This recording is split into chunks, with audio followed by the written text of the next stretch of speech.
কেউ প্রিয়জনের ছবির সামনে বসে এখনো চোখ মোছেন, কেউ আবার কবরের পাশে বসে দোয়া করেন।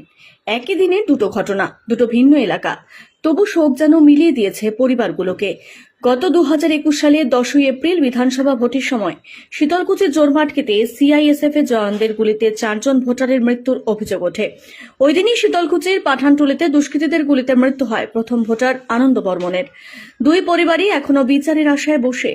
জোরপাটকির লোকজন বলেন, গত 3 বছরে অনেক কিছুই বদলেছে, কিন্তু স্বজনহারা আত্মীয় পরিজনদের যন্ত্রণার ক্ষত শুকোয়নি। আজ বুধবার সেই ঘটনা চতুর্থ বর্ষপূর্তিতে গ্রামের শহীদ স্মৃতি রক্ষা কমিটি স্মরণ সভার আয়োজন করেছে। সেই আবহেই গত বিধানসভা নির্বাচনে কথা বলতে গিয়ে গলা ভারী হয়ে আসে প্রবীণ জাবেদ আলীর। তিনি বলেন, ছেলে গুলিবিদ্ধ হয়েছে খবর পাওয়ার মাথায় বাজ পড়েছিল। সেদিনের কথা ভাবলে শিউরে ওঠে আজও গোটা গ্রাম। মৃতদের পরিবারের জন্য 5 লক্ষ